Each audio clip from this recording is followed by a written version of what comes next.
So a healthy house is more than just clean floors and fresh paint. It's about the air you breathe, the materials surrounding you, and the unseen environmental factors that you come in contact with every single day. Indoor environments can be more polluted than outdoor air, sometimes up to 2 to 5 times higher. And since most of us spend about 90% of our day indoors, your home environment plays a massive role in your long-term health. Today, we're going to talk about 4 areas or categories of toxins that are in almost every home and how you can make sure that your home is safe from these toxins. Welcome back. I'm Amanda. I'm a building biology practitioner and a certified home inspector, a healthy home expert, and I have created Healthy House on the Block, a place where you can get information that helps you create your own healthy home, one that actually supports your health and wellness rather than burdening it down day after day. Today, I'm taking some of the big toxins and breaking them down into 4 main categories.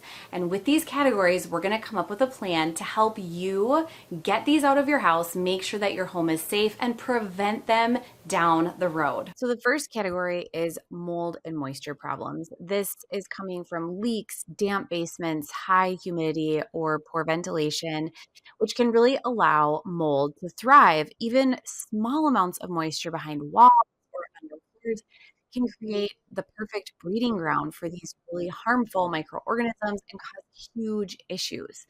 And the risk is even more concerning. Emerging evidence shows that high indoor moisture, dampness, and mold in water damaged homes are linked to not only allergies, but a broader systematic harm. And studies have shown there's an increased odds of depression and anxiety in people living in damp or musty homes. Clinical research indicates that mold and mold-derived compounds can trigger persistent immune activation and pro-inflammatory signaling, sometimes producing antibodies or immune dysregulation that can worsen chronic inflammatory and autoimmune conditions. Several human case reports and preliminary studies also link water damaged buildings to neurological issues and neurobehavioral problems. So this includes memory and attention deficit and mood or sleep disturbances. So together, these findings suggest that mold's effect can extend well beyond just your lungs or your skin into the rest of our body, our cognition, our immune resilience, and our nerve health. So, the biggest fix for this is to monitor your indoor humidity. Use a hygrometer, they're $10. Keep your humidity as close to 35% as you can. If you notice any leaks, you want to repair them within 24 to 48 hours and completely dry out that area to prevent any sort of mold growth. You can also use bathroom, kitchen, and laundry fans during and for about 30 minutes after using that room. Consider installing a whole house dehumidifier in consistently humid climates and use dehumidifiers where you need if you have an area that has much higher levels of humidity. You also want to ensure proper attic and crawl space ventilation. So make sure these areas are getting dried out. If they're not, it's time to look further into solutions. And then look for early signs of moisture problems like condensation on windows, musty odors, any discolored patches on walls or ceilings, and then address them immediately. Do not let them sit. It's going to help you maintain your healthy home standards. Volatile organic compounds, or as we all know them, VOCs, are often emitted from paints, new furniture, flooring, adhesive cleaning products, building materials. Off-gassing from new carpets, cabinetry, particle board, and sealants can actually last for months or even years after installation.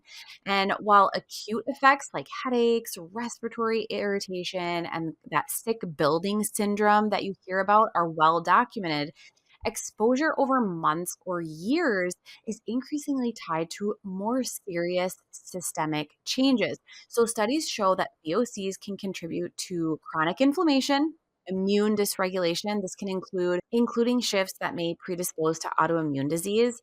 There's also endocrine disruption. This is altered hormone function and reproductive harm, infertility, and even accelerated biological aging. So, for example, elevated urinary levels of certain VOCs have been linked to nearly double the odds of infertility in women of reproductive age.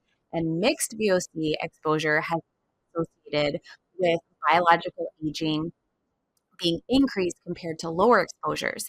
There are also animal studies that show VOC exposure alters hormone receptor activity. It disrupts ovarian development and can suppress immune system responses, which will change the cells and the cell function. I have all these studies linked in the blog post this week, so feel free to take a look at those. So, we want to try to fix this. A lot of times it might mean just making better choices in the future. There are a few things you can do to eliminate some of the VOC exposure that might already be in your house. So first and foremost, use a zero VOC paint. If you're going to be painting, zero VOC finishes, zero VOC adhesives and flooring materials. So anytime you're bringing a new material into your home, you need to be diligently checking that. If you're getting new furniture, make sure it's made from solid wood that has no PVCs rather than particle board, MDF, materials treated with flame retardants or formaldehyde resins. Anything new you're bringing into your house, we want to air out outside in a garage before bringing them inside. When you're going to choose your cleaning products, opt for something that you make at home with maybe food grade ingredients, or find something that is EWG verified that you know does not have toxins that will be off-gassing in your house. So some things you can do right now, you could install activated carbon air filters. These will help pull some VOCs out of the air. It does not pull everything out of the air, but it does help. We want to maintain good ventilation, so mechanical with your HVAC system or natural with opening windows, and then avoid sealing your home so tightly that VOCs can build up. And of course, while you're looking around for new furniture, new items to bring in your home, you can look for certifications, maybe that the Green Guard Gold certifications, EPA's Safer Choice. There's a bunch of them that I have listed on the blog this week. So we all know that your home should be the safest place for you and your family. But toxins can sneak in where you least expect them. And as a mom and a wife and a business owner, I totally get it. It's very overwhelming. It's overwhelming to figure out what's safe and what's not, and how to make changes that actually matter. And this is exactly why I created my 5-day home detox challenge. Every single day of this challenge, we're going to talk about a different area of your home to tackle and really clean up and get the toxins out. And the best part is that you and I are going to do it together. You will walk away with clear, science-based steps, and you'll feel empowered to create a healthier home. And the best part is you will notice the difference right away. So will you join me in creating a healthier home? Just click on the link above to save your spot now. I absolutely cannot wait to walk this journey with you. So indoor air pollution, especially from gas appliances, can come from poor ventilation, cooking with gas, burning candles, outdoor pollutants actually coming into the house, gas stoves, and other combustion appliances that don't just affect your lungs in the moment, but they emit a lot of toxins in your home long term. So chronic exposure to these combustion byproducts has been linked not only with exacerbations of asthma, but with more serious lasting health problems. So research shows that nitrogen dioxide, which is emitted from our gas appliances, is associated with decreased lung development in children, early mortality, and it can actually raise the risk of chronic obstructive pulmonary disease, COPD. You probably hear about that maybe when you're watching TV or listening to the news. It can also increase the risk of heart disease and even certain kinds of cancer. Benzene is also emitted during gas cooking and has been found at levels compared to secondhand smoke in a lot of homes, and it's a known carcinogen. It's actually been linked to leukemia. So over time, repeated inhalation of these toxins and fine particles contributes to systemic inflammation, oxidative stress, and can impair immune function in the body. A few fixes: always use a vented range hood that exhausts outdoors. We don't want one that recirculates things inside. We need to make sure this is properly maintained and working to its complete capacity. Open windows or use mechanical ventilation when you're cooking, especially with gas, to flush out those pollutants. And then make sure you're using a HEPA air purifier in kitchens or frequently used living or sleeping areas. This will help capture particulates and some VOCs, and then minimize the use of any sort of open flame. So candles, fireplaces, oil lamps if you have them, and avoid frequent use of any sort of synthetic air freshener or heavily scented candles, which will just add more chemicals to your air.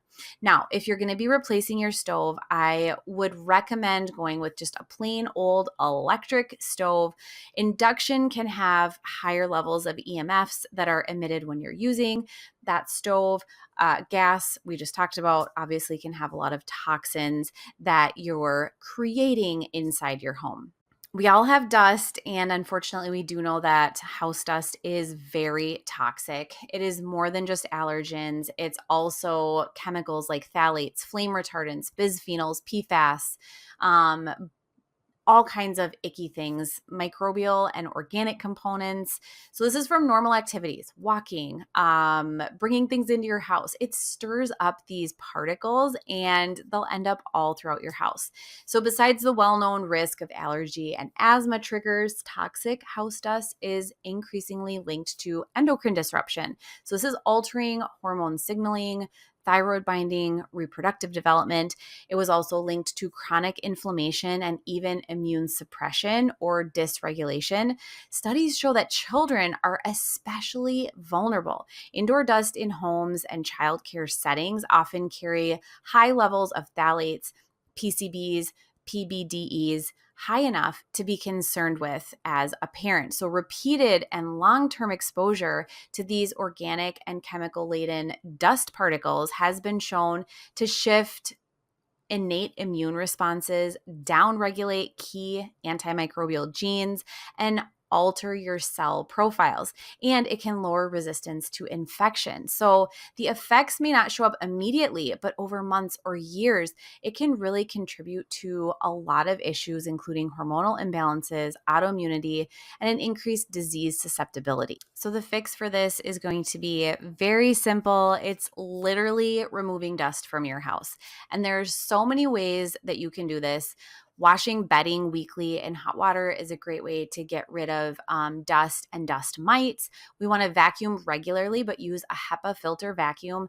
I like the idea of about once a week. However, there are some areas of your home, maybe entryways or high traffic areas, that you could do more frequently. If you can work to declutter your surfaces where dust accumulates, you will be doing yourself a huge favor. And then use allergen-proof covers on your mattresses and pillows. I love Naturepedic. They have a completely organic one. I have that linked in the blog this week. If you have any really heavy dust trapping curtains, you can swap these out with blinds or washable shades, but you can also just wash them in hot water frequently to get rid of that dust. Now, in your HVAC system, you'll have a filter. You want to be replacing this every 1 to 3 months. We want to use a high efficiency filter, such as Nordic Pure is what I like. They have a carbon filter. It's a MERV 12. You're going to be replacing this a lot so that you do not have damage done to your HVAC system. You also want to make sure that your home's ventilation is adequate so that dust doesn't continuously settle. So you want to make sure that all vents are unblocked. We want to make sure that air is flowing through your house and you can get it out. Use an air purifier that will collect so much particulate matter around your house, and then change that filter to make sure that you are not just letting it sit in your space. So you don't have to renovate your entire house to see improvements. There are some really practical daily steps that you can use to make a big impact on your healthy house journey. So first and foremost, open your windows, even just 10 to 15 minutes a day. Make sure the outdoor air quality is good. It'll help flush out some stale indoor air. We want to monitor those humidity levels, and adjust them as you need, likely lowering them. And I have a lot of resources on my blog to help you lower humidity levels. And then run exhaust fans when you're cooking, when you're showering, when you're doing laundry. And then throughout the day, we want to start looking at the cleaning products we're using over and over and over again. Make sure they're EWG verified or switch to food grade cleaning ingredients to make your own. Definitely take your shoes off at the door. Try to get your whole family on board with this. It's going to avoid bringing in toxins, pesticides, and outdoor pollutants. And then use doormats on both sides of your door. This is going to help trap those contaminants and keep them in one spot that you can vacuum up. And then in the evening, definitely run an air purifier in your bedroom while you're sleeping. This is one of my best healthy house tips. We all do this in my own home.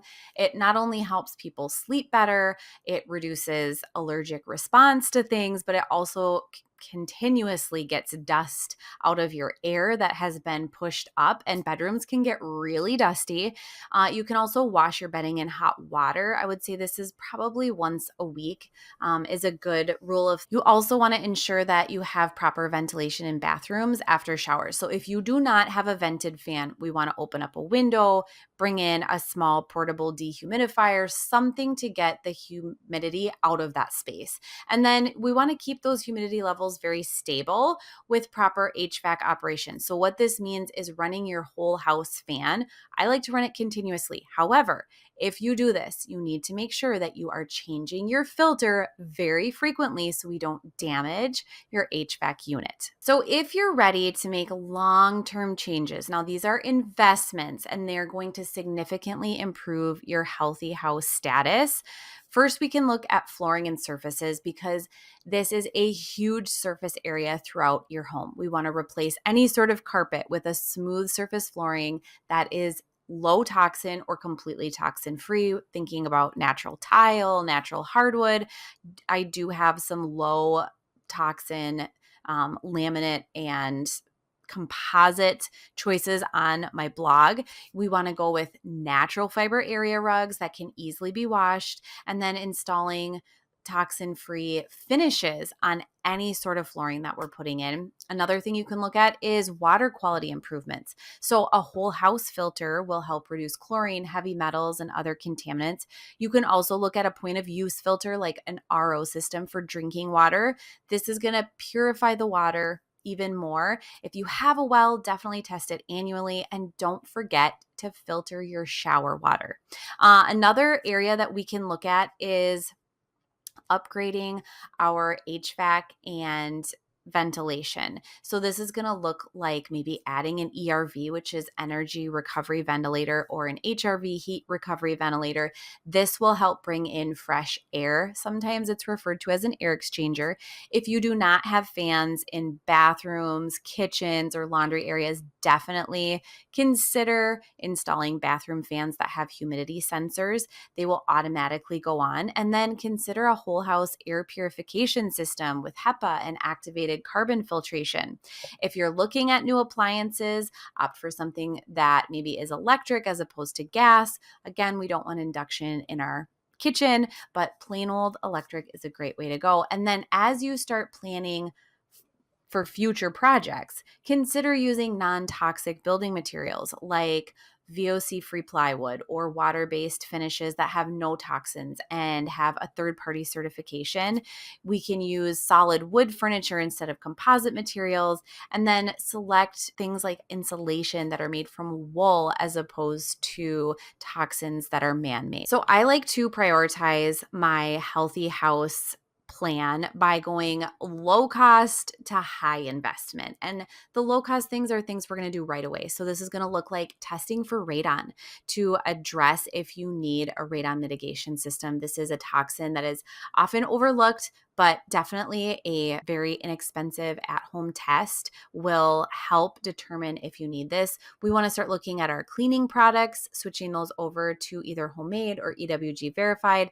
Improve your ventilation habits, open up windows, windows, run your house fan, all of the things that we kind of talk about. These are more habit-based, so they're very easy for you to do. And then add HEPA air purifiers to key rooms. You can start small, start in bedrooms, and then add them as you can with your budget and your means. So phase 2 is kind of short term. These are more moderate costs. This is going to be replacing your HVAC filters with high efficiency options that are going to collect more debris and more of the dust. These can be a little more expensive. You also are going to start looking at moisture problems and mold issues and addressing these. You might have to bring someone in to help you with some of these things. They are going to be a little more planning and a little more expensive than just some of the habit changes we've talked about. You can look into deep cleaning and organizing completely to fully reduce dust accumulation, and then installing exhaust fans where you need them in your house. And then finally, phase 3, this is going to look like replacing flooring, especially in high traffic areas, maybe upgrading your appliances to electric alternatives, installing a whole house water filtration system, and then consider those HVAC improvements like adding an air exchanger to your home. So transforming your house into a healthy home, it really does not have to be overwhelming. The key is knowing which steps make the biggest impact right away and building sustainable habits that support your healthy house goals long term. And this is exactly why I created my 5-day home detox challenge. Your home should be the place that helps you thrive, not the place that makes you sick. And when you commit to creating a healthy house, you're investing in better sleep, improved respiratory health, increased energy levels, and overall well-being for you and your family. So remember that every small step toward a healthy house, it really matters. And you don't need to implement everything at once, but starting with the basics like better ventilation, natural cleaning products, moisture control can make an immediate difference in how you feel at home. So you can start today and make your house a truly healthy house that supports your family's wellness for years to come. Thank you so much for being here. I hope you're able to find at least one thing from this week's video that you can apply in your own home. If you liked this video, definitely give it a thumbs up and be sure to subscribe to my channel because I'm here every single week with new tips and new advice on how to create a healthier home to support your own health and wellness.